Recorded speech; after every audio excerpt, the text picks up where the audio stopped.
Waynet,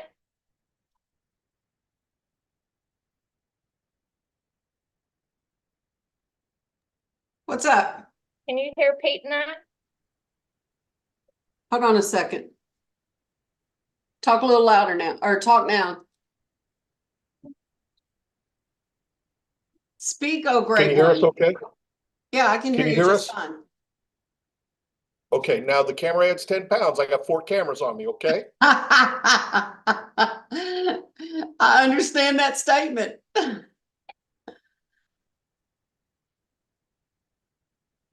that was awful. What was You're awful? cutting out real bad. Oh, I'm on my laptop. I'm not in the courtroom. Huh? I'm working on your stuff. I don't understand Your anything she's YouTube. saying. You can't hear me? We don't understand.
Yes, sir.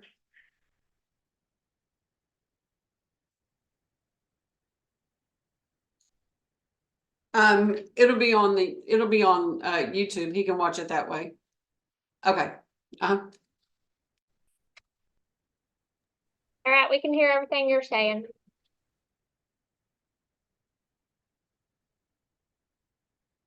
Oops, sorry.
Afternoon, Ms. Abraham.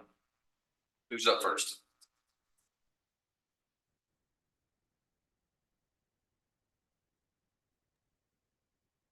We have Mr. Bill Stevens.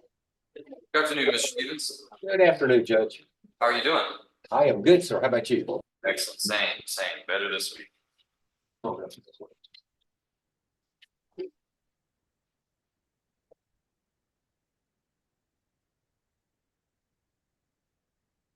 All right. Is this a writ for Wendell Welch? Yes, sir, it is. All right. You're going to be calling Mr. Welch to testify today? Yes, sir, I am. Mr. Welch, go raise your right hand on the place your oath. Sir, do you swear that the testimony you give to the court today will be the truth, the whole truth, and nothing but the truth, so help you God? Yes, sir. All right, thank you. Your hand. Just speak up loudly and clearly during your testimony. Mr. Hartwell, are you ready to proceed? Yes, Your Honor. All right. Go ahead, Mr. Stevens. Thank you, Judge. Please state your name for the record. Which Wendell Welch? And Wendell, how long have you been in jail? 80 days, sir. 80. So actually, your 90th day is about 10 days. Correct, sir. Okay. You're being held on 2 different theft cases. Each one has, I think, a $25,000 bond. Yes, sir. Obviously, you're unable to make that bond. And since your case is so close to being indicted, and it's my understanding you've not yet been indicted, you're going to actually ask the judge to do some personal law. Is that right? Yes, sir. Okay, now, so you've been in jail about 80 days. What kind of work do you do? I do a lot of painting, I do concrete. Okay. And prior to being arrested, were you working, were you employed? Yes, sir, I was. Okay. Now, you have a family to take care of, correct? Yes, sir, I got a little girl and grandparents to take care of. Do you actually live with your grandparents? Yes, sir. Does your daughter live there with you? Okay. You support your daughter though? Yes, sir. Okay. Now, do you have transportation to get to and from the courthouse? Yes, sir.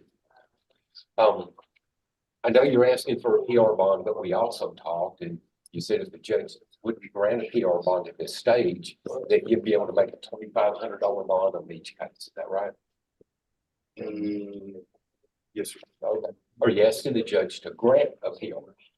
Yes, sir, that'd be awesome. And if he will not, are you asking him to reduce them to like $1,500 each case? I was thinking more or less 10, 5, 10. Okay. But you're asking for like $2,500, making a total of $5,000, right? Yes, sir. Thank you for affording to make that. Yes, sir. And can you promise this judge that you'll make each and every court appearance? Yes, sir. I will. I'll pass the witness, Your Honor. Mr. Hartwell, any questions? Thank you, Your Honor. Mr. Welch, just want to clear something up here. In 2013, without telling us what the disposition of the case was, you were facing charges out of Smith County. Is that correct? Yes, sir. And they now, again, I'm just clarifying a question I have because they show at one point you had absconded. Did at any point you not show up for a court hearing? What is absconding? That means that you did not show up when you were ordered to. Yes, sir. I believe I had a failure to appear. No further questions, Your Honor. Mr. No Stevens, further question. No further question. any further witnesses or evidence, Mr. Stevens? No, sir. Any evidence or witnesses, Mr. Hartwell? No, Your Honor. All right, Mr. Stevens, would you like argument? You're good. Yeah, I want to ask Mr. Hartwell something real quick. Good. Is it on the grand jury list to go soon? We have the full case. I expect that it would be indicted soon, but I couldn't make that promise. I don't know. It's going to be a CCL case, not a 294 case, so I'm not 100% sure. Okay, just wanted to find out. Yes, sir. Judge, by way of argument, I would just ask you to consider the fact that he's been in jail for 80 days, approaching the 90 very quickly. He has a place to live. He lives with his grandparents. He helps take care of them. He has a daughter that he looks after too. He has transportation. And Judge, we're asking you to make it a PR bond at this time. And if you're unwilling or cannot do so, if you'd make each bond that reduce them to like $1,500 each and be able to make those. Thank you, Mr. Stevens. The argument. Your Honor, state would object to PR bonds at this point in time, given the prior failure to appear. I think a bond reduction in this case might be appropriate. But I think having a bondsman, would be beneficial in this case to help, ensure that Mr. Welch appears when he needs to, make sure that communication is coming from multiple different sources for him. All right, thank you, Mr. Harper. Anything further, Mr. Stevens? No, Your Honor. All right, court's going to take the evidence argument under advisement until the conclusion of the docket. I'll issue the written ruling and advise both the defense and the state. Thank you, Your Honor. You're welcome.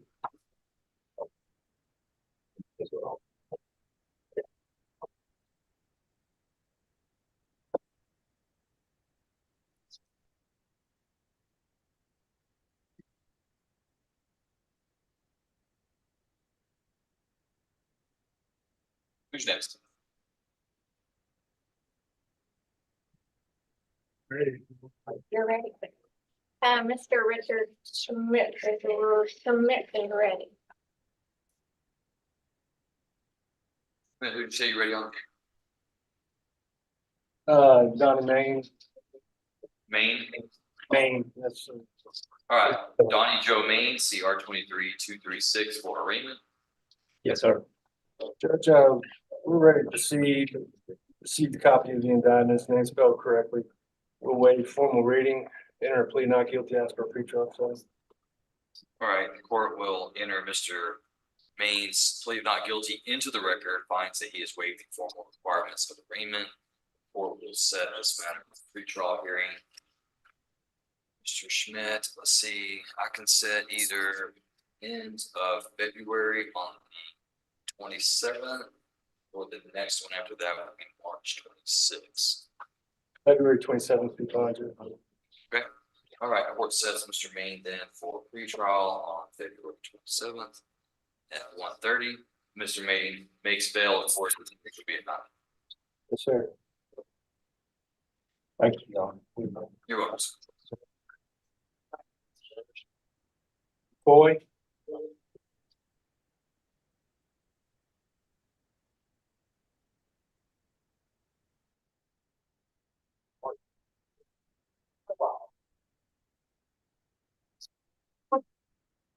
Did you say McCoy? Yes, sir. All right, this is State versus Cody Lee McCoy, CR 23-111 and 112. So that Mr. McCoy is also set for arraignment. Go ahead, Mr. Schmidt. Judge, same thing, we, see the indictments on both cases, name spelled correctly, understands his charges, we waive formal reading. Enter a plea of not guilty on both those, ask for that pretrial date, February 27th. All right, court enters Mr. McCoy's plea of not guilty into the record in each case. Court finds that he has waived the formal requirements of arraignment, and the court sets a pretrial hearing on February 27th.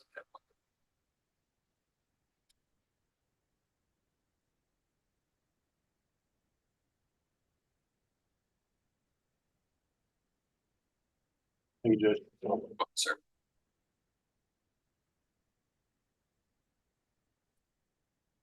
Next, Mr. Schmidt. James Rife, RIFE. James Clifton Rice, Rife, CR 21-308, motion to revoke. Judge, we negotiated with the state, we'd like to set Mr. Rife for a plea. Much time you need, Mr. Schmidt, please. Not much.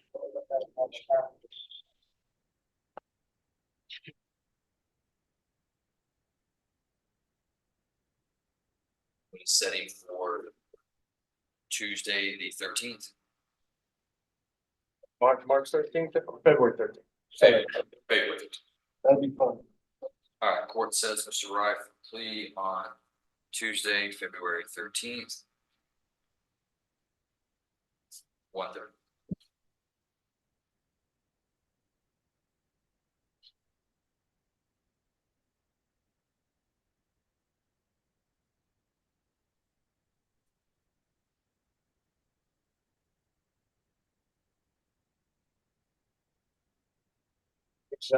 Thank you, Your Honor. You're welcome.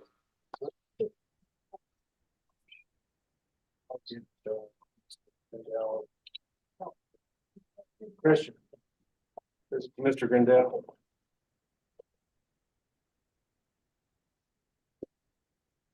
CR 19-177, State versus Christian Cole Grindell, motion to adjudicate the vote. Judge, we've reached an agreement with the state. Mr. Grindell is going to have his conditions of community supervision amended, requiring him to submit to safety. Got the offer solidified yesterday. I tried to talk to him yesterday. He was out on trustee work. So we talked today. We're ready to proceed with that. I think however long it takes to get the paperwork done, we can come back on Thursday and get that tended to if necessary. Yeah, unfortunately, I think we're already at 80+ cases on Thursday, so I think we're full up. So if we can't do it today, is that a plea of true amend, continue with safety? I think it'd be as simple as withdrawing, continuing, amending with safety. And that would just require a motion and amended conditions. And Your Honor, we can work on getting that drawn up before the end of the docket today. Okay, let's do that. Let's do that. We'll take care of Mr. Grindell today. Yes, sir. That'd be better. Thank you. Thanks, sir.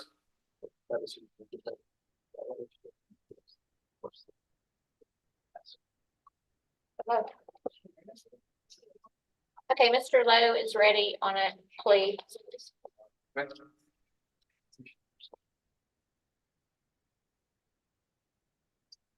All right, this is cause number CR 23-159, State versus Jamie Joseph Danforth.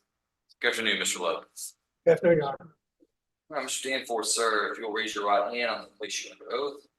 Mr. Danforth, do you swear that the testimony you give to the court today will be the truth, the whole truth, and nothing but the truth, so help you God? Yes, sir. All right, below you. Your name is Jamie Joseph Danforth, is that correct? Yes, sir. And Mr. Danforth, are you a United States citizen who reads, writes, and speaks English? Yes, sir. Have you ever been diagnosed with any type of mental condition? No, sir. I see that you are represented by your attorney, Mr. Doug Lowe. Are you pleased with Mr. Lowe and the work that he's done for you? Yes, sir. Do you feel like you've had enough time to talk with Mr. Lowe about your case so that you understand all of your legal options, everything that you've read and signed today? Oh, yes, sir. Is there anything about the paperwork that you've read over and signed today in your plea agreement that you do not understand? No, sir. Mr. Lowe, do you believe Mr. Danforth to be competent? I did. And you've explained to him his rights as they pertain to this case? Yes, Your Honor. I see that Mr. Danforth is charged by indictment with a third-degree felony offense of assault of a family or household member with previous conviction. A third-degree felony, 2 to 10 punishment range. However, I see that the plea agreement today would be on the state's recommendation that he plead to a lesser included offense of assault causes bodily injury, a Class A misdemeanor with a conviction and punishment being assessed at 134 days in the county jail. Mr. Danforth receiving credit for all 134 days with time served, a $100 fine, which is the family violence fine, and the state would be full 45ing or dismissing DA 2023-385 and DA 2023-421, both violations of bond for protective orders. Looks like the state's agreeing to take those into consideration and reject those. In addition, Mr. Danforth would be ordered to reimburse Van Zandt County for legal fees of $585 and court costs of $270. Is that correct, Mr. Lowe? Yes, Your Honor. Mr. Danforth, is that your understanding as well? Yes, sir. All right, Mr. Danforth, the range of punishment for a Class A misdemeanor is confinement in the Van Zandt County Jail up to a maximum of 365 days or 1 year, and fine if imposed not to exceed $4,000. Based on the plea agreement, I see that this recommendation from the state does lawfully fall within the range of punishment. Understanding those things, Mr. Danforth, I would ask you at this time, how do you plead to the Class A misdemeanor offense of assault causes bodily injury or family? Guilty. You're pleading guilty to that crime because you are in fact guilty of committing. Yes, sir. Has anyone threatened, force, or pressured you to plead guilty? No, sir. All right, court does accept the defendant's plea of guilt. Mr. Lowe, any objection to the stipulation of evidence that's caused? There you are. All right, the stipulation of evidence is admitted and the court takes judicial notice of the defendant's judicial release. Anything further from the state? Nothing further, Your Honor. Do we have victim compliance notification on this case? Yes, Your Honor. Victim in this case filed an affidavit of non-prosecution. Great, thank you. Anything further from the defense, Mr. Lowe? No, Your Honor, he just wants to verify that his jail time has been served, and he be released, is, and assuming there's no other holds on it. All right, great. Let me check on something real quick. On the reimbursement fees, it says $585. My concern is that Mr. Lowe is going to be entitled to more money than that based on the court's flat fee. He's indicted as a third-degree felony. I think you're going to be entitled up to $750. Ms. Abraham, am I mistaken on that? No, I believe that's correct. The 750 or the 500? 750. 750. I think that it looks like the reimbursement fees were calculated off of whether or not it was a contract case, and Mr. Lowe's not a contract attorney, so he's gonna be able to bill per the flat fee. So the costs are going to be more on the reimbursement fees. You understand what I'm saying, Mr. Lowe? Yes, Your Honor. So you would be billing Van Zandt County, I believe, $750 for this plea, if not more. I see that there are 2 other cases that are being rejected. I'm not sure. Ms. Abraham, do you have a flat fee form with you there? And Mr. Hartwell, the cases that the state was rejecting, Mr. Lowe, were you appointed on those as well, in violation of effective bond orders? You know, this is our second time around. We had a misdemeanor, he was in jail for, but we bonded out on that. So, I don't think I was appointed on those. I think that Chris was just holding those in case he needed to hold back on those, but I don't think I have a fault on anything but this felony. Okay. Property about. All right, so it would be your intention to go ahead and bill what you're owed, which is on a third-degree felony offense, correct? $750. Yes, Your Honor. Okay, so we're going to need the judgment to reflect the reimbursement fees of $750 indigent legal service fees. And I'm not sure. I bet that $85 is going to be in addition to that. So it looks like it may be adding another $250 onto this fee right here. We have no objection to reforming the judgment, Your Honor. So we'll just interlineate that and add $250 to the reimbursement fees. Now, that does change the plea agreement, Mr. Danforth. Do you need to talk to Mr. Lowe about that aspect of it? I'm okay with that. Okay, He can even add more on it. okay, all right.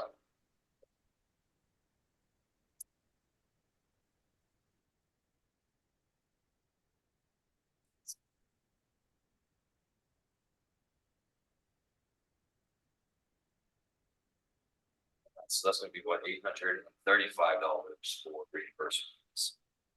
Okay. All right, then, we're just gonna review the evidence in this case.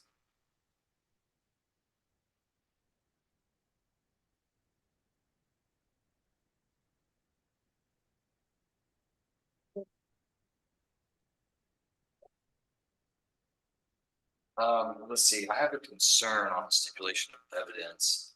There's nothing in there that shows that this offense, well, I'll take that back.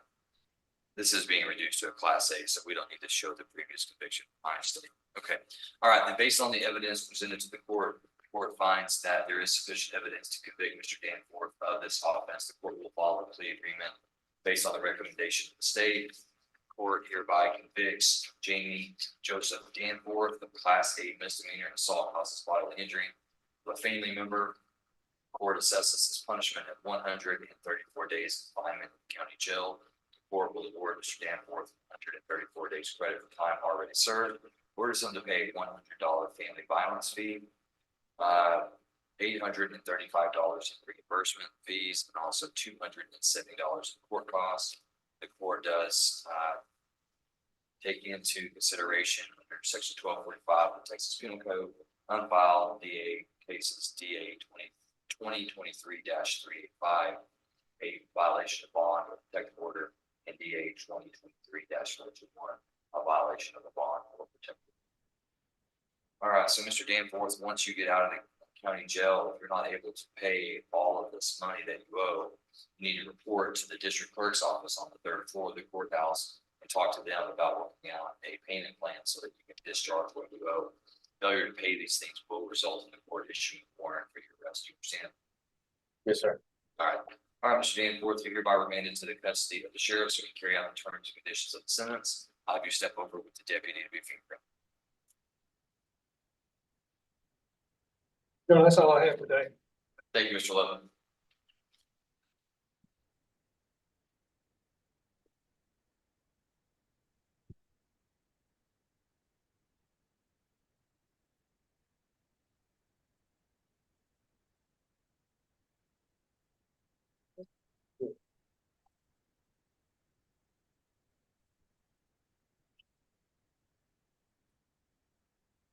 All right, Mr. Schmidt, who are you ready on now? Jason Williams. All right, court calls cause numbers CR 23-248, 249, 250, 251. State versus Jason Rashad Williams. Show that we're set for arraignment in all cases. Go ahead, Mr. Schmidt. That's correct, Judge. We have received the indictments on all 4 cases. We understand what the charges are, the range of punishment. We would wait for more reading of those indictments, enter a plea of not guilty as to all charges, ask for a pretrial setting. You're gonna need more time than that, February date, considering the number of charges and types of charges. Yes, sir. All right, the court finds that Mr. Williams has waived the formal requirements of agreement. Court will enter his plea of not guilty into the record for each charge. Court sets each one of these cases for pretrial hearing on March 26th. Does that seem like it's enough time for you, Mr. Schmidt? Judge, I'm supposed to be out on March 26th. What about April 2nd? April 2nd should be perfect. Oh, actually, I'm sorry, I can't say. What about April 16th? That'll be fine too, Judge. Let's do that. All right, court sets Mr. Williams for pretrial hearing April 16th in all cases.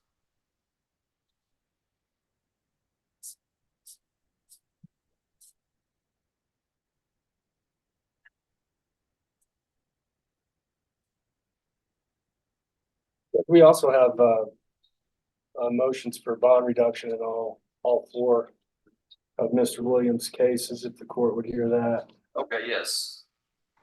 All right, are you gonna be calling Mr. Williams to testify? I will, sir. Yes, just for the purposes of bond reduction. Mr. Williams, sir, if you'll raise your right hand on the completion of the oath. Sir, do you swear that the testimony you give to the court today will be the truth, the whole truth, and nothing but the truth, so help you God? Yes, I do. All right, below your hand. Just speak up loudly and clearly during your testimony, and make sure you speak one at a time. Allow your attorney to finish his questions before you give an answer. Go ahead, Mr. Chairman. Mr. Williams, you understand you've just been arraigned on these 4 charges. And you understand what you're charged with, correct? Yes, I do. And you've been in a plea of not guilty and you intend to persist in that plea of not guilty, is that correct? Yes, I do. Now, right now, you've been in custody. What date were you arrested on these charges? 15th of September 19th, and you were indicted recently. And your bonds are currently set at a cumulative amount of $1,750,000. Is that correct? Yes. Now, are you able to make a bond at $1,750,000? No. Is there a bond amount if the judge were to reduce those that you could make? Around 40 to 50,000. So around $40,000 to $50,000 bonds total? Yes. And you have property that you think you could sell or family that could help you to post those bonds at that lowered amount? Yes. Now, you are a resident of the state of Illinois, is that correct? Yes. And your profession up until the date of your arrest was long haul truck driver, is that correct? Yes. So you travel around the country as part of your job. Yes. Now, if the judge were to reduce your bonds and you were able to bond out, would you return to live in Illinois? Yes. And obviously, you would have to come back and forth to Van Zandt County in order to appear at your court dates, which we know now the next one is in April. Would you be able to make those court dates? Yes, And you also would have conditions of pretrial release in which you'd have to report to the Van Zandt County Probation Department once a month and pay certain fees in order to remain on bond. You understand that? yes, And would you be able to comply with those issues? yes, Now, prior to these arrests, have you ever been convicted of a felony offense? no, And have you ever been charged with or accused of bail jumping or failing to appear at any court date or any issue like that? no, And are you telling the court that if you make bond, that you will make all your court appearances and come back and forth and get this matter tended to, up to including trial? yes. Pass the witness. State, any questions?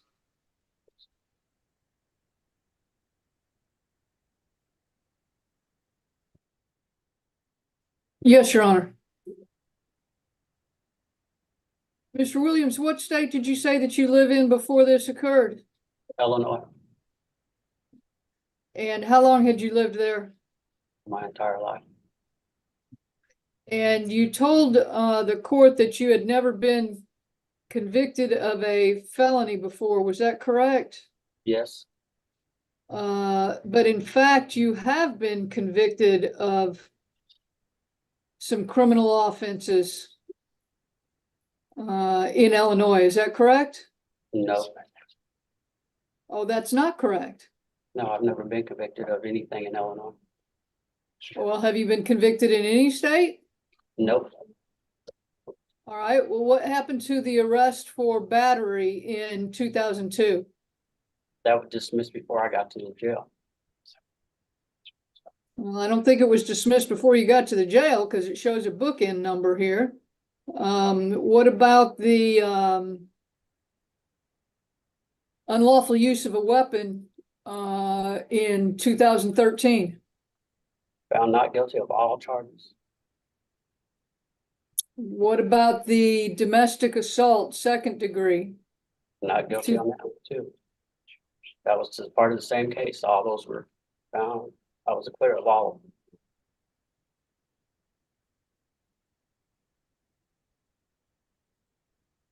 What about the second degree robbery? Never been charged with robbery. I'm sorry? Never was charged with robbery. This says in January 25th of 2013. Oh, that was part of the second one. Yeah, all those were not guilty. All the 2013s went to trial, all not guilty.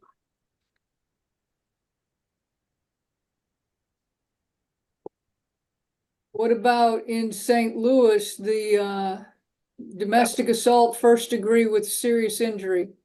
That was all part of the same trial, all not guilty.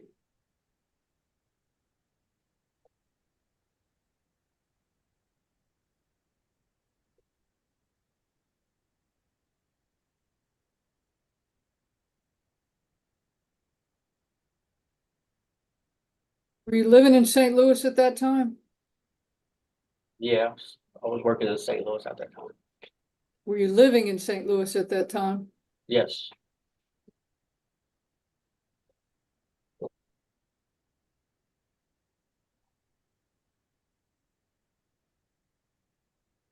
If this judge releases you on bond, who would you be living with?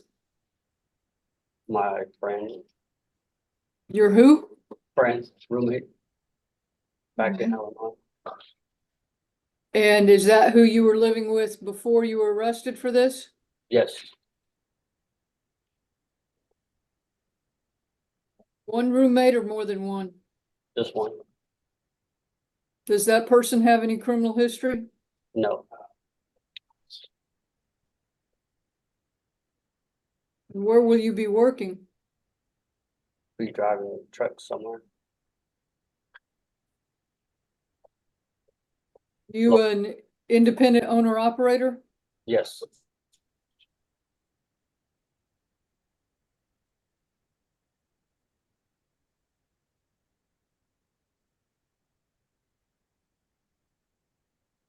You know what the punishment range is for murder in the state of Texas? Yes, What's that? no less than 5, no more than life. No more than 5? No more than life. No more than life, I'm sorry. You would agree with me that that's pretty serious, huh? Yes,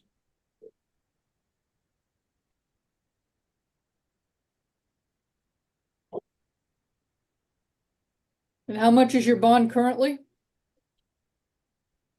1.75 million. And what have you done to try to make that bond? Called people and just it's not attainable. Who have you called? Called my parents.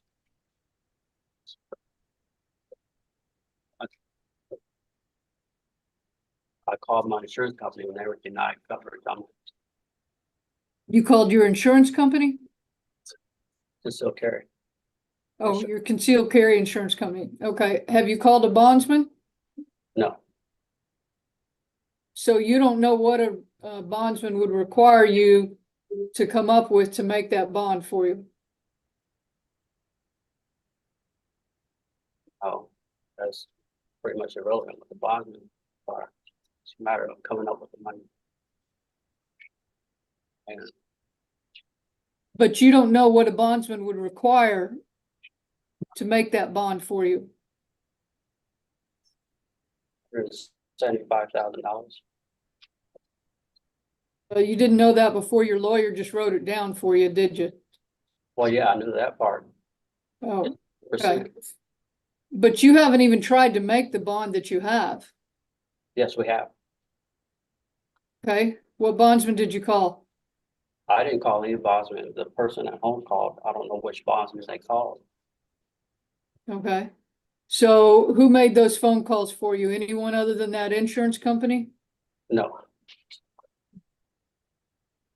And what did the insurance company tell you? that they couldn't cover it.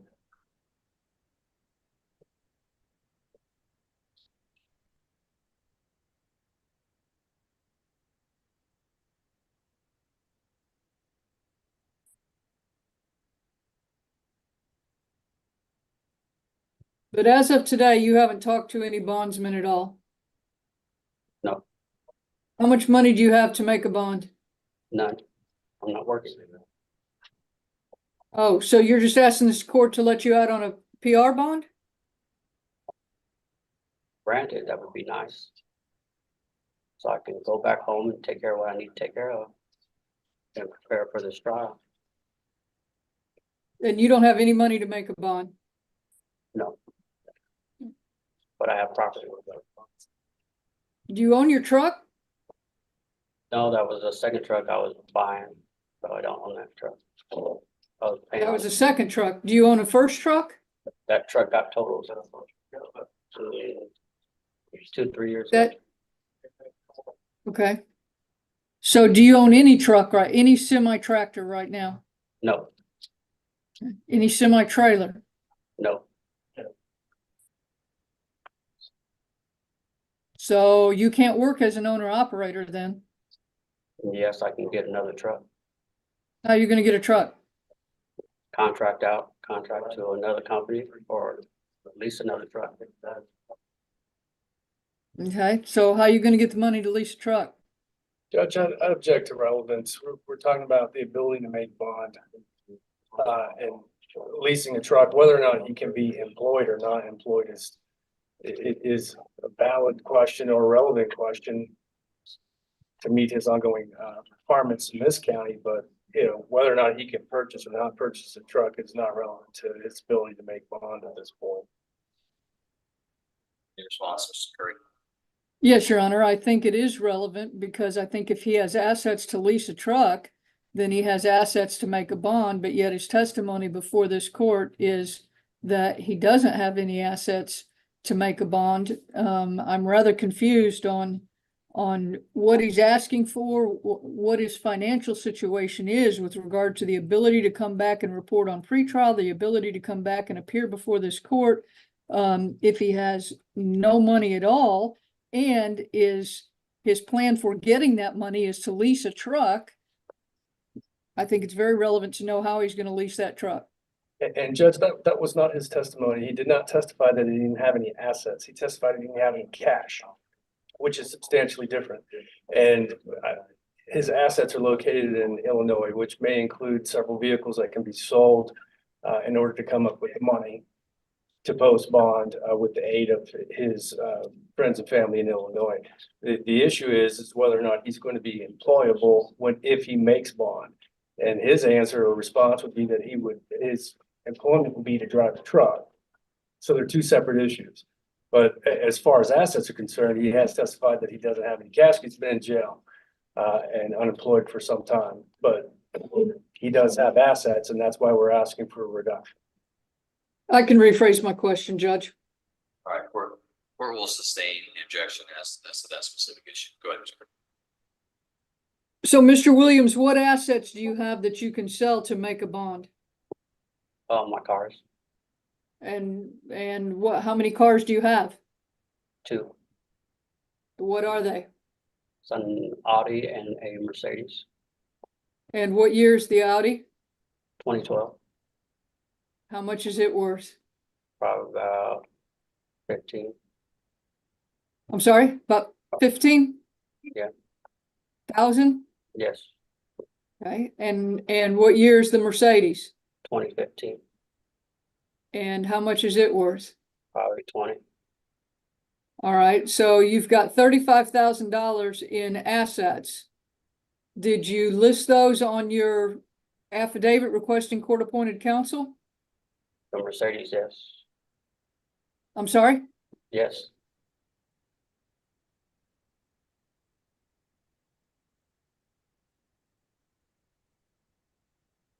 Is anyone working on selling those assets for you now? no. Your Honor, we'll pass the witness. Mr. Schmager. Quick follow-up. Mr. Williams, when we first discussed your bond issue, when you were first arrested, your bonds were set at $1,750,000. At that point in time, roughly you anticipated that you would have to come up with, give or take 10% of that amount in order to bond out, correct? Yes, Now, at $175,000 to pay to a bondsman, that was not an obtainable, under any circumstances, obtainable amount. Is that correct? yes, And so you had hoped to get a reduction in an amount that you could actually attempt to post. But even if the court cut that in half, you would still have a difficult time posting bond, correct? yes, But you want to have the option or at least the ability to try to bond out while this case is pending. yes. Now, as far as your assets are concerned, when your bond was set at 1.75 million, did you feel like it would have been a worthwhile effort to have your family start selling off whatever you had, knowing that you couldn't possibly post that bond? No. So if it were to be reduced, you would take those proactive steps to hopefully try to get some money together so you can, at this point, post. Yes. So that At basically least is one of them. at least one of them. So So I that's, still have a car to go to work. that's right. So that's why you haven't made very many efforts, because it was so high.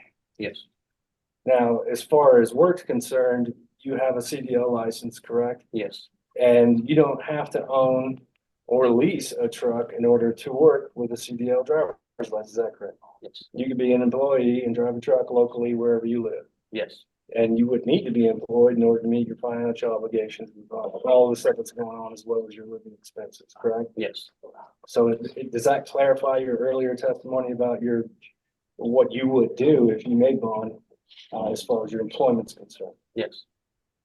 Pass the way. Briefly, Judge, thank you.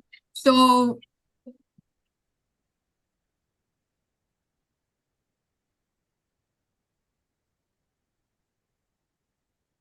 Mr. Williams, I'm looking at your affidavit that you filed with the court to get court-appointed counsel.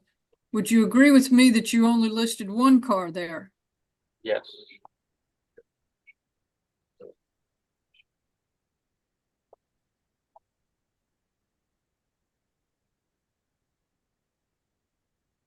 But you told the court today you have two. Yes. Did you own that car, the second car, the Audi, No, back at the time you filled out this affidavit? no, Oh, so you've bought it since then? no. I just had that car, but it just got paid off. So it got paid off since you have been in jail? Yes. Paid it off for you? It comes out of my account automatically, so I only had like 1 or 2 payments left. Okay, so how much money's in your bank account? None. Well, there was some, Yes, because I right? got my last paycheck paid it off. So there's no money in my account as of today. We'll pass the witness, Judge. No further questions, Judge. Mr. Schmidt, any further witnesses or evidence? No, sir. Ms. Curry, any witnesses or evidence? No, Your Honor. Mr. Schmidt, would you like to argue? Just briefly, Judge, I think that under the circumstances and given, you know, the way that the course of this case is likely to go, I think 1.75 million is excessive. I think that given basically the customs and practices in Van Zandt County, even comparable to other cases, $1.75 million is excessive. Obviously, the state has timely indicted Mr. Williams, and we are most likely to announce ready for trial fairly quickly in this case. But that being said, Mr. Williams' case would be specially set, and it may be a year or more before we can get him to a trial. And ultimately, we would like a PR bond, but we know that that's not likely. We would just like the opportunity to attempt to make bonds so that he can be free and aiding in his defense while this is pending. But once again, I would argue the court that 1.75 million is excessive, and we'd ask the court to reduce that to an amount he can make or potentially make, which would be somewhere in the 40 to 50,000 bond amount cumulatively.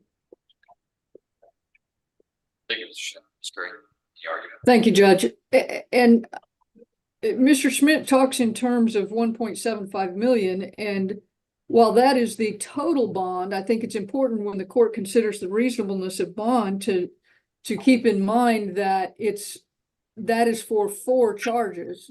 The murder charge is $1 million, and then each of the 3 aggravated assaults, which were also indicted, are 250,000. So it's the total of 1.75 million, not just one charge that is 1.75 million. Surely it's not the responsibility of the state here that this man has 4 charges rather than 1.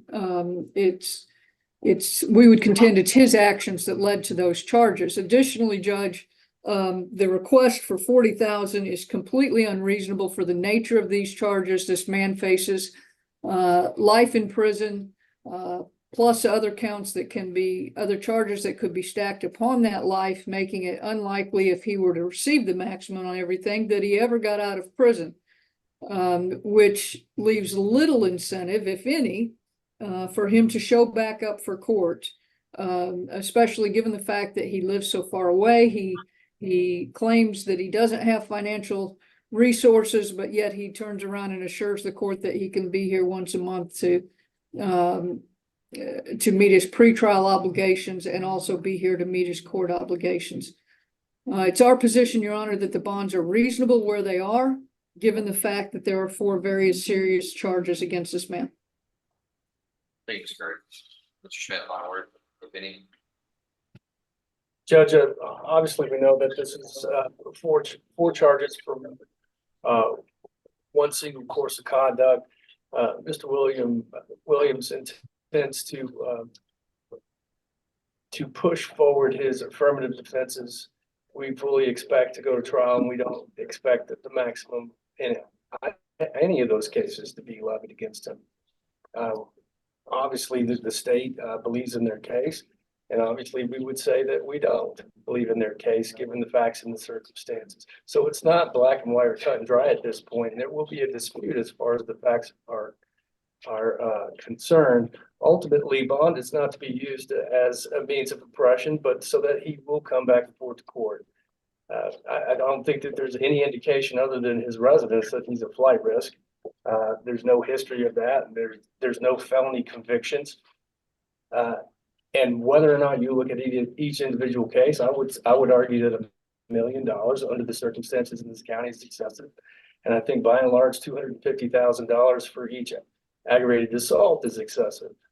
But cumulatively, as one course of criminal conduct or alleged criminal conduct, it still sits at $1,750,000.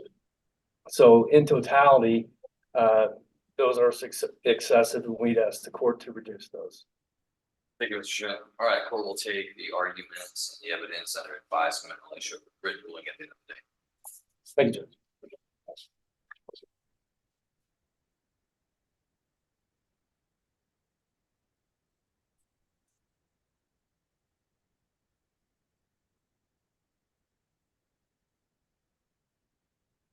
Ready on anyone else?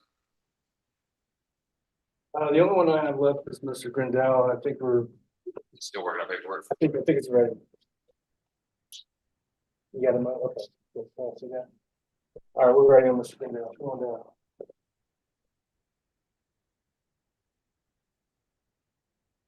All right, Mr. Grindell, do me a favor, sir. Raise your right hand on the place your oath. Sir, do you swear that the testimony you give to the court will be the truth, the whole truth, and nothing but the truth, so help you God? Yes, I do. So I can lower your hand. This is cause number CR 19-177, State versus Christian Cole Grindell. Go ahead, Mr. Schmidt.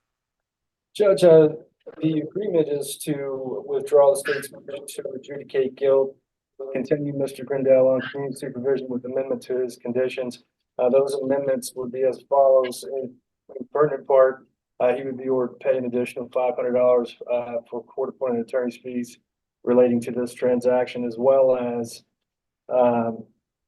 he would agree to have his period of community supervision extended 1 year to expire December 19th, 2024, and that he also submit to substance abuse felony punishment facility, and once released, be a part of the intensive supervision program, weekly group counseling, etc. Mr. Grindell, you've heard Mr. Schmidt read your agreement. Have you had enough time to talk with Mr. Schmidt about that agreement? Yes. And do you feel like you've had enough time to talk with him so that you understand what your rights are and what your legal options are? Yes.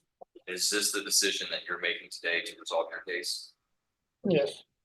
And you understand that it would require an extension of your community supervision for you to go into the safety program? Yes, sir. All right, and are you happy with the services that Mr. Schmidt has given you? Yes, sir. Feel like you understand everything that's gone on in your case and what you've agreed to here today? Yes. All right, and if I send you down to the safety program, is that something that you think that you're actually going to go down there and apply yourself to and try to learn how to combat your addiction? Yes, sir. Remind me, Christian, how old are you? 23. 23. You know, we've had a lot of hearings through sanctions court and other things, haven't we? Yes, sir. And we've tried a bunch of different things, haven't we, to try to prevent you from getting to this spot today, correct? Yes, sir. Do you think that this is the best course of action for you to get help? Yes, sir. And I understand it's not something that you want to do, but is it something that you're willing to do? Yes, sir. All right. All right, and the court is going to approve the agreement. The court will grant the state's motion to withdraw. The court approves the amendment to the conditions of community supervision to include safety with subsequent placement on the intensive supervision program. amends his conditions to include an additional $500 of attorney fees. The court will extend his community supervision for a period of 1 year with a new expiration date of December 19th, 2024.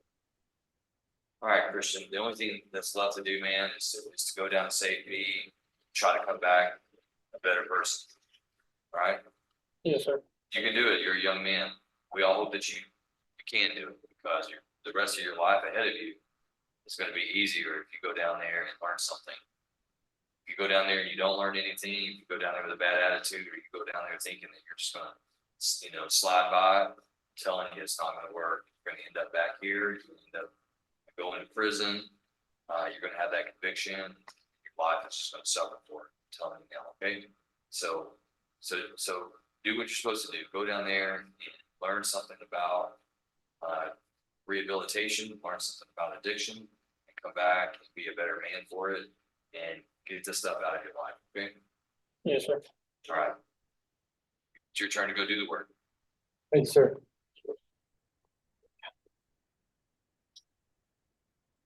All right. Do we have anyone else that's ready? Standing, yes. Mr. Manor? Are we ready on Mr. Manor?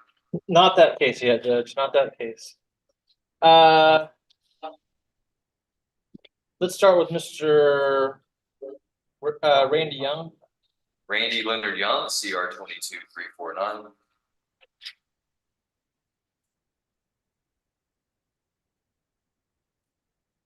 All right, good afternoon, Mr. Young. Pardon me, sir. I say good afternoon, sir. How you doing? I'm doing fine. Thank you. Good. All right, Mr. Young, it looks like there's a plea agreement here today, so let me place you under oath and let's talk about it, okay? Raise your right hand. Mr. Young, do you swear that the testimony you give to the court today will be the truth, the whole truth, and nothing but the truth, so help you God? All right, thank you. Again. All right, Mr. Young, I see here that there's an agreement in your case where it looks like you were originally indicted with a manufactured delivery of a controlled substance of Group 1, greater than 400 grams. And correct me if I'm wrong, Mr. This was on the trial document, correct?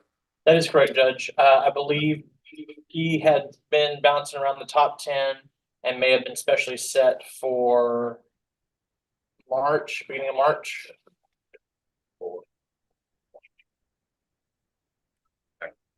And it looks like today that the state's recommending to the court that your charge be reduced all the way down to a state jail felony, with you being punished as a misdemeanor with 360 days in the county jail, with you receiving credit for 360 days, plus restitution, court costs, reimbursement fees, and the state would be dismissing their money laundering charge if they also filed, or I don't know if they have filed that or not. Judge, that's an unfiled case. Unfiled case. So, Mr. Young, is that your understanding of the plea agreement as well? Yes. Right. And so, counsel, y'all help me. Is this what the offer was before Mr. Young was placed on the trial docket? Or It was not. I'm sorry, Your Honor. This is a significantly different offer that was made. I believe the prior offer was, I don't know if we ever got into single digits on TDC time. I know for a long time it was double digits. And Judge, this was a conversation that was had with Ms. Curry, and she did approve this offer, made this offer just this last week. I'm just trying to understand the significant downward swing here. Obviously, it's to Mr. Young's benefit, but it just seemed like the posture of the case was a lot more serious than what I'm seeing here today on paper. So, yes, Your Honor, and I can explain a little bit of that. Just I think fresh sets of eyes on the case, along with the time that's between when it was indicted and now, along with the fresh set of eyes, I think we just see it a little bit differently than it was seen in the past. And Judge, our position has never changed throughout the totality of the circumstance. My client was in possession, as he's pleading guilty to, in possession of some pipes with some residue, but had no knowledge of the remaining business being charged with a co-defendant. And so there is a co-defendant that's still being held responsible for this, or will be held responsible for this. But Mr. Young as I said, has his position and our position. The reason we set up for the trial was because there was no nexus between him and those drugs. And so that's why we set it on the trial docket, and that's why we waited. We had proposed this offer over a year ago, and he has over a year credit time actually served here in Mazant County Jail. He's made trustee. He's been in the kitchen for over 10 months serving. And so this is the resolution we were seeking from the very get-go. All right, Mr. Young, let's go over this plea agreement here. Your original charge would be reduced. You would be pleading guilty today to a state jail felony offense of possession of controlled substance in penalty group 1, prosecuted under section 1244A, which means that the maximum confinement that you would receive on this reduced charge would be 365 days confinement in the county jail, with a fine, if imposed, of not more than $4,000. And I see that the plea agreement is that you would plead guilty to that lesser charge in exchange for the state's recommendation that your punishment be assessed at 360 days confinement in county jail, with you receiving credit for all 360 days of time already served, $180 in restitution, $290 in court costs, and $535 in reimbursement fees. In addition, the state would be taking into consideration DA 2022-767, a money laundering charge. Mr. Young, do you understand that plea agreement and the range of punishment? Yes, sir. All right, understanding all that, Mr. Young, I would ask you, how do you plead to possession of a controlled substance, penalty group 1, less than 1 gram? Guilty. Are you pleading guilty to that crime because you are guilty of committing that crime? Yes. All right, the court will accept the defendant's plea of guilt. Mr. Manning, any objection to the stipulation of evidence in this cause? Judge, we didn't have the stipulation of evidence attached to this. Mr. Hartwell and I were going back and forth, so I don't know if the stipulation was ever finalized in this case. And Mr. Manning, the copy that you provided me, I agree with. If you have a copy to read, if not, I can read from the email that you sent. I don't have a copy with me. Okay. And your honor. But the stipulation of evidence has to be produced because he has to sign it. Mr. Young has to sign that today, along with his attorney. So we need to get that paperwork. Yes, Your Honor. If you like, Judge, if Mr. Hartwell can email it to Ms. Burns, then I can print that off. I discussed what the stipulation of evidence said. But that's right, we were unable to sign it because we were waiting to hear back. And I just forwarded that, so it should be there shortly. Thank you. All right, well, you can go ahead and read into the record what the stipulation will be, but I need to make sure that Mr. Manning and Mr. Young sign that today. Yes, sir. So it reads, on or about June 23rd, 2022, in Van Zandt County, I, Randy Young, was riding with Anthony Murray when we were lawfully stopped for driving in the left lane without passing. I was the passenger in the car. During the stop, the officer asked both Mr. Murray and I where we were coming from, and we gave different details. The officer ultimately had a canine come out and perform an open air sniff, and the canine alerted, so the officer conducted a probable cause search. During the search, the officer discovered that I had a pipe used to smoke cocaine. Officers later found what the lab tested to be 978.3 grams of cocaine that was wrapped in a black tape and hidden in a natural void of the vehicle behind other personal property of Anthony Murray. At no time was I engaged in selling or buying large quantities of narcotics, but I was aware of the presence of my paraphernalia, which I stipulate contained a small amount of cocaine. All right, any objections to that, Mr. Manning?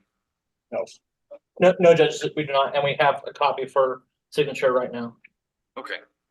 All right, then based on the evidence presented to the court today, the court finds that there is sufficient evidence to convict Mr. Young of this offense. Mr. Manning, I'm not sure if I asked you earlier. I believe I understand. I know what your answers are going to be, but I need to go ahead and ask for the record. You do believe that Mr. Young is confident today that he's entering into this plea intentionally, knowing and voluntarily, correct? Yes, Judge, and through our time in preparation for trial, we've had multiple opportunities to go over the discovery, discuss possible defenses. He's participated in those discussions. and he is competent. All right, and Mr. Young, you are pleased with the work that Mr. Manning's done for you? Yes, sir. Very. All right, then, based on the evidence before the court finds that there is sufficient evidence to convict Randy Leonard Young. And the court does so this day following the plea agreement. The court convicts him of possession of a controlled substance, 23.1 less than 1 gram. The court approves prosecution and sentence under section 1244A as a state jail felony, punished as a misdemeanor. The court assesses punishment at 360 days confinement in the Van Zandt County Jail, with credit being issued for time served. Court orders Mr. Young to pay $180 restitution, $535 in reimbursement fees, and $290 court costs. And the court dismisses under section 1245 DA 2022 767 Monday. So, Mr. Young, whenever you are released from the Van Zandt County Jail, if you are unable to pay your reimbursement fees, restitution, court costs all at once at the courthouse, then you need to meet with the district clerk's office and talk to them about setting up a payment plan so that you can pay for these things, so that you can avoid a warrant being issued. You understand? Yes. Yes. All right, Mr. Young, you're hereby remanded to the custody of the sheriff so he can carry out the terms and conditions of the sentence. And have you step over with the deputy to be fingerprinted.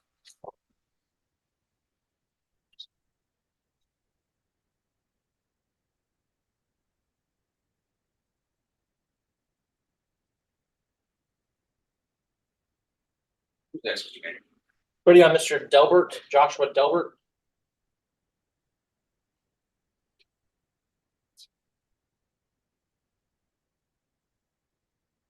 All right, this is cause number CR 20-380, State versus Joshua Scott Delbert.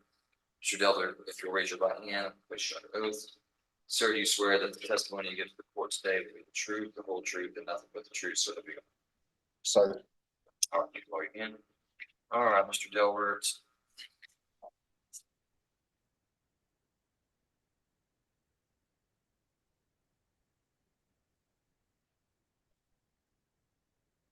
Just a second.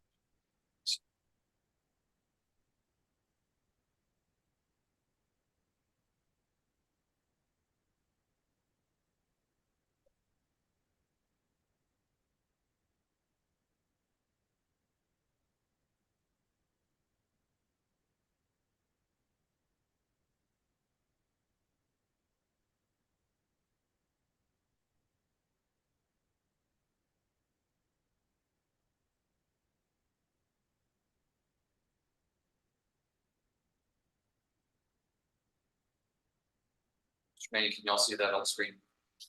Yes, Judge. All right, Mr. Delbert, according to this motion, you appeared before the court on February 21st of 2021. You pled guilty to the third-degree felony offense of assault of a family or household member with previous conviction. The court heard a plea agreement that day and approved it as an agreement between you and the state. The court assessed your punishment that day for 10 years confinement in the Texas Department of Criminal Justice. And the court also ordered you to pay a $4,000 fine. The court then suspended that sentence based on the recommendation of the state and placed you on community supervision for 5 years. It was during that period of community supervision that the state filed this motion to revoke your community supervision.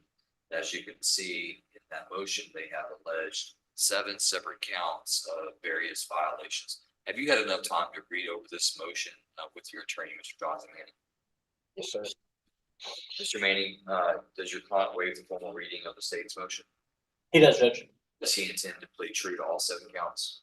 He does, Judge. I would note, though, for the record, count 1, which is alleging a new offense, is going to be that's going to be 1245 as part of this plea agreement. There is no restitution as the vehicle was recovered, and the state has agreed to dismiss or reject that case as a part of this agreement here.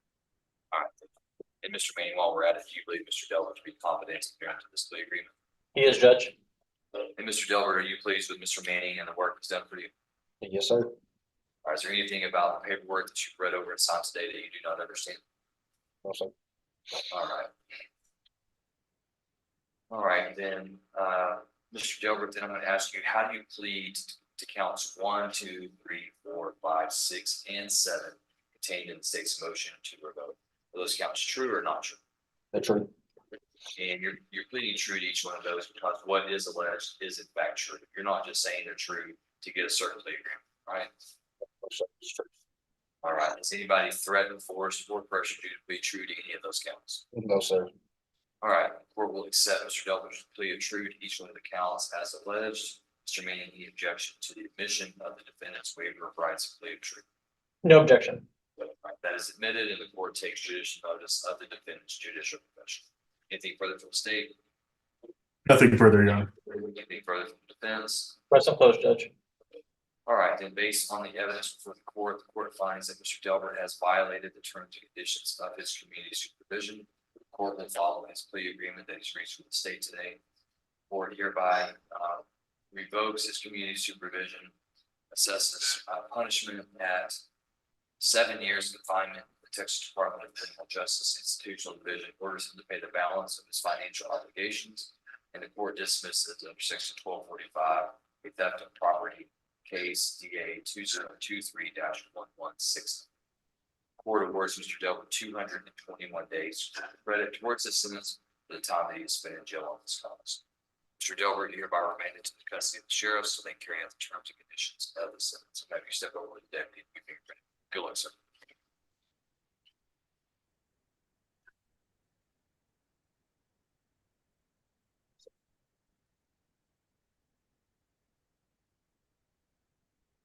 Who's next? Judge, Mr. Michael Law.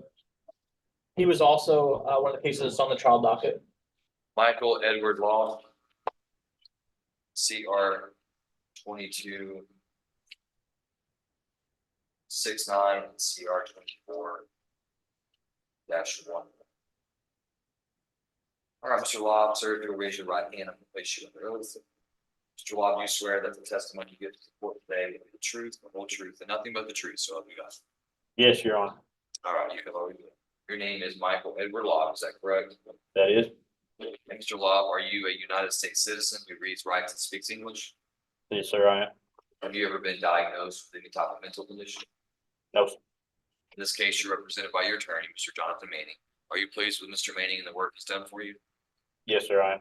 Do you feel like you've had enough time to talk with him about your case and that you understand all of your rights and you understand all the paperwork that you've read over and signed today? Yes, Your Honor. Mr. Manning, do you believe Mr. Law to be competent to enter into this plea agreement? Yes, Judge. You've explained to him his rights as they pertain to this case and others, is that correct? I have. All right, Mr. Law, I see that you are charged by indictment in cause number CR 2269, burglary of habitation. Looks like that case is going to be dismissed today. And in regards to cause number CR 24-11, you are charged with a third-degree felony offense of bail jumping and failure to appear on felony. Now, you have not been indicted in the bail jumping case. Do you understand that? Yes, Your Honor. You understand that the state has not taken your case to a grand jury, they've not indicted you. What they have done is filed information in your case. Are you telling me that you understand that you have a right to have your case indicted by a grand jury, but you're waiving that right here today so that you can resolve your case by way of an information? That's correct, Your Honor. Has anybody threatened, forced, or pressured you to waive your right to a grand jury in this case? No, they have not. And you've discussed the way of waiving your grand jury right with Mr. Manning, is that correct? That is correct. And you've made this decision because this is the decision you want to make, not because it's anyone else's decision, is that right? Yes, Your Honor. Mr. Manning, you've also discussed with Mr. Law his right to a grand jury in bail jumping case, is that right? I have, Judge. And do you believe that he's intentionally, knowingly, voluntarily waived his right to a grand jury and allowing the state to prosecute him on the basis of information? I have gone over that, and he does consent to being prosecuted under an information.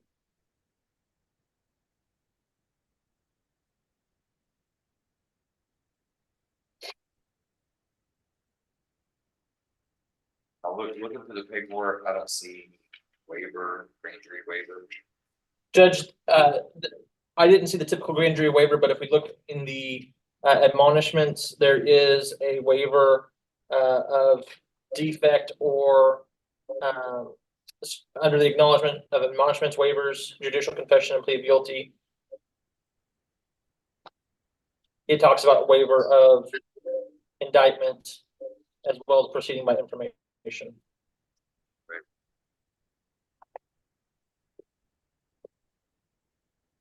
All right, so Mr. Love, I see that the agreement that you're wanting the court to approve is that you would plead guilty to this third-degree felony offense, bail jumping. The state would be recommending that you be convicted of that offense and that you be sentenced to 7 years of time in prison, with the court dismissing a criminal trespass, actually 2 criminal trespasses and a theft of property case. And you would receive, jail time credit of 298 days towards your sentence for the time that you've already spent in jail on this cause. In addition, you would have court costs and reimbursement fees. Is that your understanding of the plea agreement and what you're asking the court to approve? Yes, Your Honor. All right, then, Mr. Law, the range of punishment for a third-degree felony is no less than 2 years in prison or more than 10 years in prison, and a fine is imposed of not more than $10,000. For finding that the plea agreement fits within a lawful range of punishment, Mr. Law, I'd ask you at this time, how do you plead to bail jumping and failure to appear on a felony? I plead guilty. Are you pleading guilty to that crime because you are in fact guilty of committing that crime? Yes, sir. Has anyone threatened, force, or pressure you to plead guilty? No, Your Honor. All right, the court does accept the defendant's plea of guilt. Mr. Manning, any objection to the stipulation of evidence? No objection.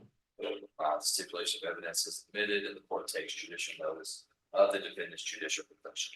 Is there anything further from the state? Nothing further, Your Honor.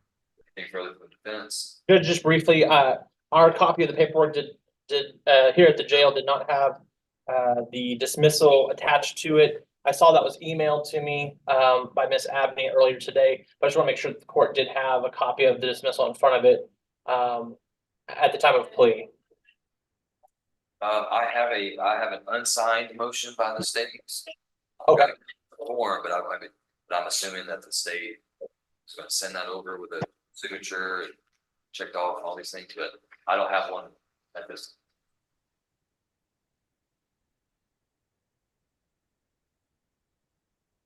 And yes, Your Honor, we'll get a signed copy over to the court and to defense as soon as we can.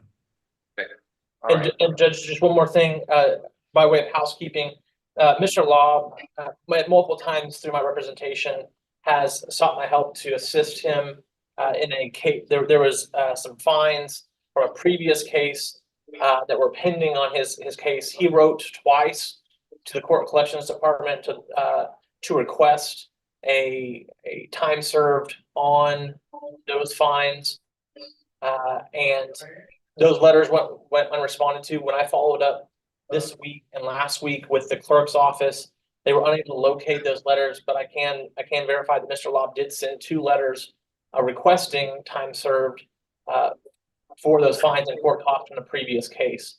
I would ask that part of the confusion is that I guess the Court Collections Department has been, those duties are being shifted over to the clerk's office. And so at this point in time, there was no way to get a KPS attached. So we would ask that here on the record that he be allowed to request yet again for the 3rd time KPS be attached. So while he's down in TDC, he can get some of that time off on the fines and court cost. Okay, so you're asking the court to direct the clerks to issue a KPS profile? Yes, Judge. Yeah, I don't know if I have the authority to do that, but I'll certainly ask Ms. Wilson if that's what her office wants to do. I'm not sure that I can direct her to do that if it's one of the duties that falls up under her authority to decide when a KPS profile warrant is requested or not. But well, and Judge, what I've told Mr. Lobb, and I'll put this on the record as well, is that once he gets down to TDC, I will be sending another letter to Ms. Wilson requesting that.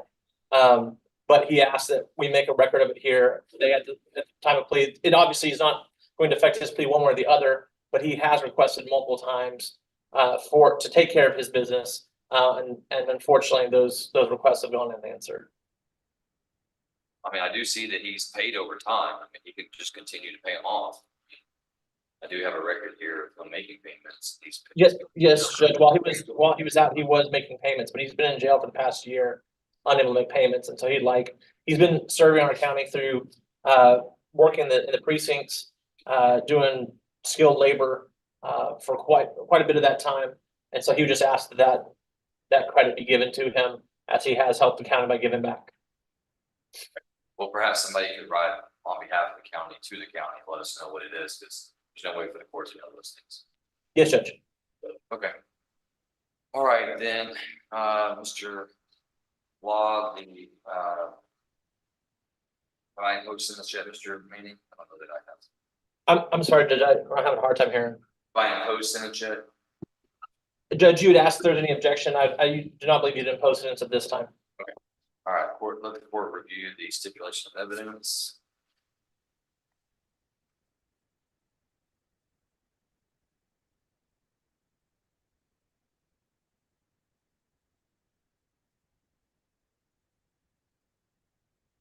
All right, court, upon reviewing the stipulation of evidence, finds that there is sufficient evidence to convict Mr. Lobb of this offense. Court will follow the plea agreement stated. The court hereby convicts Michael Edward Lobb of bail jumping and failure to appear felony, a third-degree felony. The court assesses this punishment as 7 years confinement in the Texas Department of Criminal Justice Institutional Division. Court takes into consideration 1245, the criminal trespass customers DA 2021-1135 and 1133, and also DA 2021-1132, theft of property greater than $2,500, less than $30,000. Court assesses $15 reimbursement fees, $290 court costs, and the court awards Mr. Lobb 298 days credit towards his sentence for the time that he spent in jail on this cause. Further, the court finds that the state has or intends to tender a motion to dismiss cause number CR 22-69. And upon that being submitted, the court will grant that motion. I'm assuming, Mr. Hartwell, that in all of these various 1245s on the burglary of habitation and the theft of property, that there's no claim for restitution that's not being addressed by the court. Yes, Your Honor. And I can assure the court, as far as the filed burglary of a habitation, the victim in that case did file an affidavit of non-prosecution. As for the theft case, if the court would like, I can go in and make sure that all compliance is in order. But there, to my knowledge, there's no restitution being requested. All right, Mr. Lobb, you're hereby remanded to the custody of the Baines County Sheriff so we can carry out the terms and conditions of the sentence. I'm gonna have you step over to be fingerprinted with the deputy. Good luck to you, sir.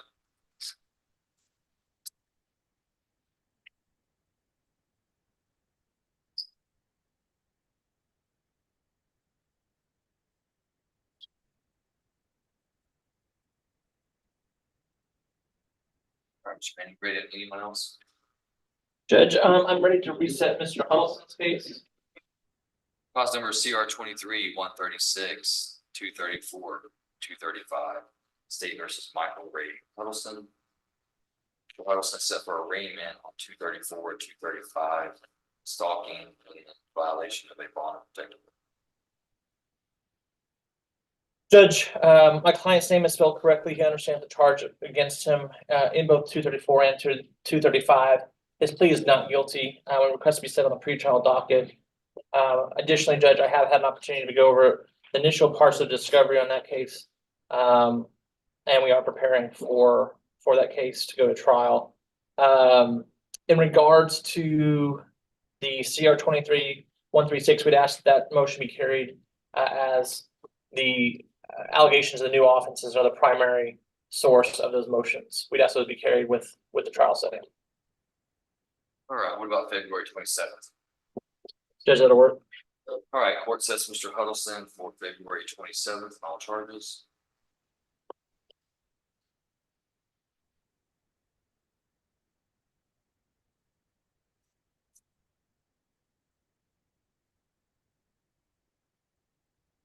Judge, actually, I see the 27th is a Tuesday. Can we set him on the 29th? I'm sorry. Yes, we'll go ahead and set that on February 29th. Sorry about that, Mr. Manning. That's all right. Thank you, Judge.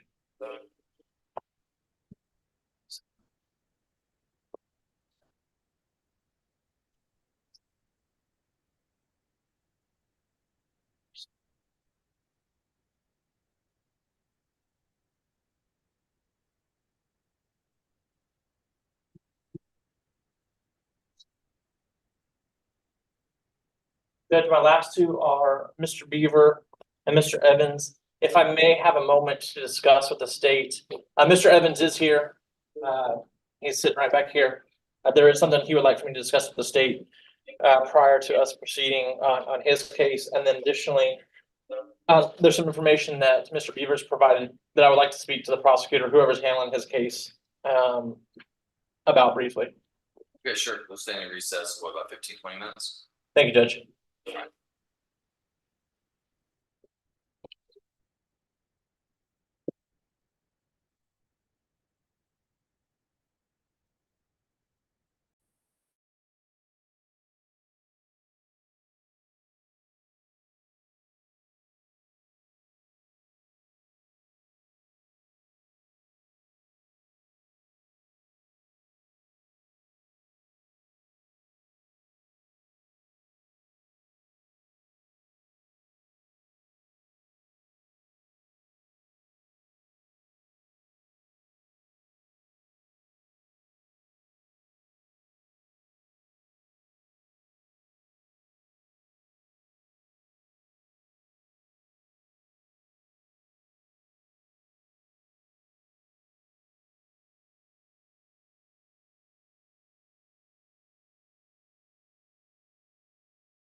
There. Or Chris is fine with setting it out. The regular docket.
All right, Mr. Manning, carry on.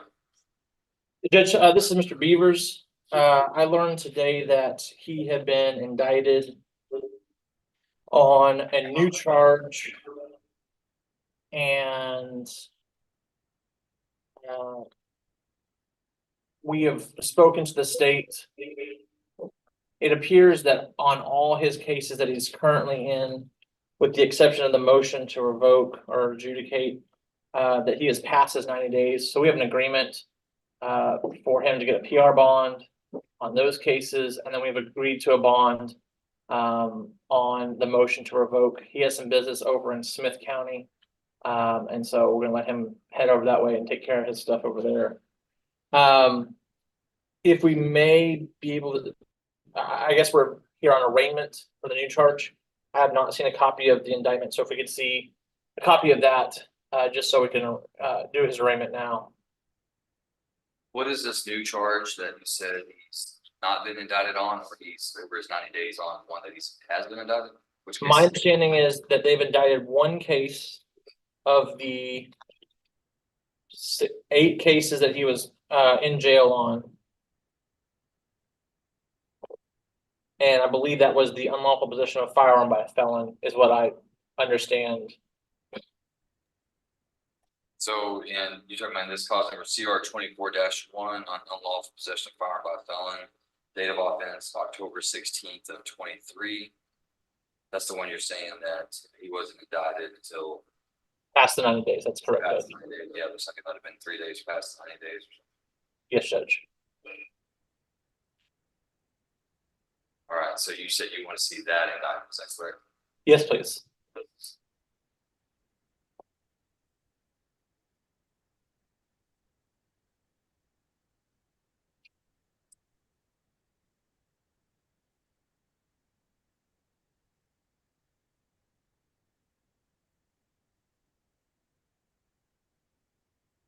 And for the record too, I did receive notice from Miss Abraham. It just got lost in the shuffle. See that there? Yes, Judge.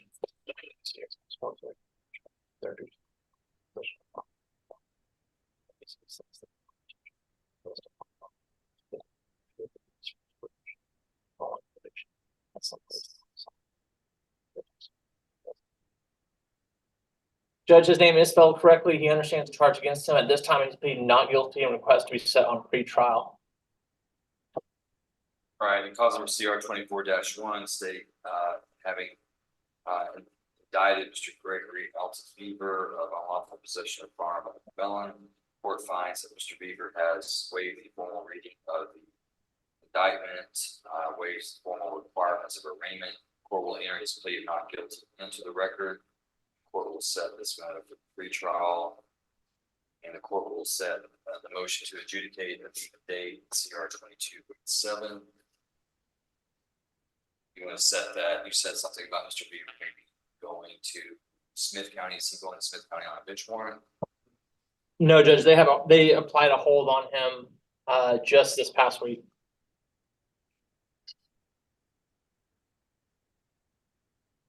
So do I need to set this out a little further? What does Smith County have going on? Judge, I believe it's a drug charge. The bond set at $300,000. All right, let's set this out to March 28th. Otherwise, I feel like we'll just be having Mr. Beaver in Smith County. We either set March 28th or we set it February 29th. Judge, March 20th will be fine. All right, of course, we're going to set Mr. Beaver for pre-trial March 28th, carry the motion to adjudicate the same day.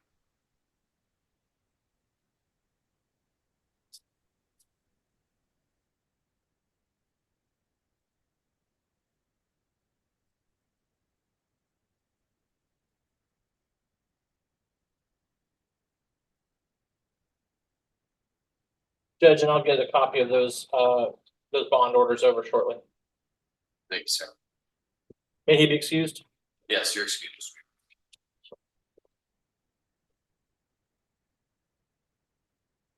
Are we ready, Mr. Evans' case? Well, Judge, we are, but not exactly on what we were prepared this morning. Mr. Evans, come on up. This is cause number CR 22-271, State versus Bobby Lynn Evans. Go ahead, Mr. Judge, Mr. Evans, as I said before, did show up at the jail as ordered. Once he got here today, I presented him with the paperwork that we had discussed, and was prepared in preparation for him pleading to, TDC time. He informed me that he had, over the lunch break and talking with his family, changed his mind, and he requested to go open to the court, by pleading true, and seeking to have the court determine his punishment. I informed probation of that, as well as just informed Mr. Hartwell of that. And we are at the mercy of the court in terms of when that's set. I explained to my client that that could be today, if the state or and the probation department was ready, or it could be some later date that he would expect to return and to show up for a hearing. Because it is a open plea, I believe that we should be able to do that on a regular docket day if the court would allow us. I don't anticipate it would take too much time to put on both the state's case and mitigation evidence. Regular docket date? Yes, Judge. I would disagree with you on that, except I think the law requires me to order a pre-sentence investigation. So we're gonna have to set that out. I would do this on an evidentiary day when we're bringing forth evidence. Yes, Judge. So, let's set Mr. Evans then for February 29th.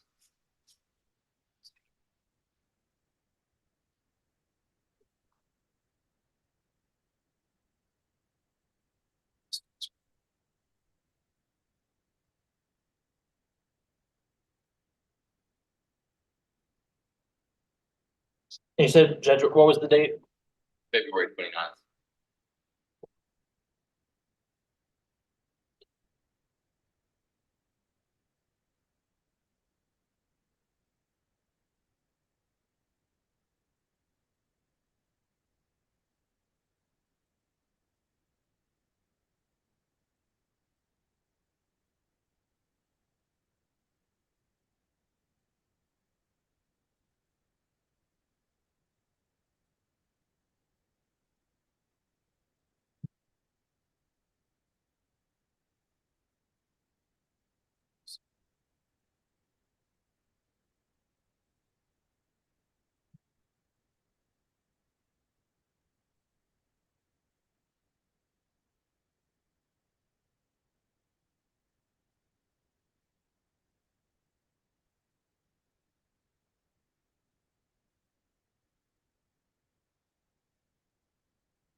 Judge, I believe that concludes Mr.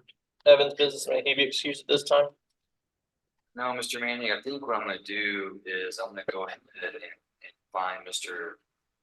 Evans' bond to be insufficient and just go ahead and put him in custody until our next hearing. Today was our final setting on this matter, which meant we either have a contested hearing that resolves the case in his favor or it resolves the case in the state's favor.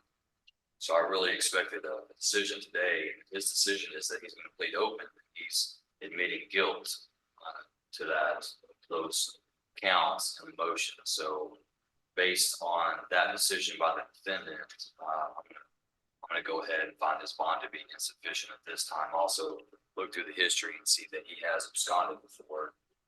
So I'm going to go ahead and find his bond to be insufficient at this time and place him in custody, holding until the next hearing.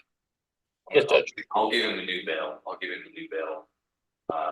But then our hearing is going to be set on February 29th. I'm going to work with the probation department to conduct a pre-sentence investigation report on Mr. Evans so that they can provide the court with the information it needs to assess sentence after the case is put on by both the state and the defense. Yes, Judge. Thank you, Judge. Okay. All right. And Deputy O'Reilly, if you'll go ahead and take Mr. Evans into custody, the court has found his bond to be insufficient, and I will be sending an order over to book him shortly. Yes, sir.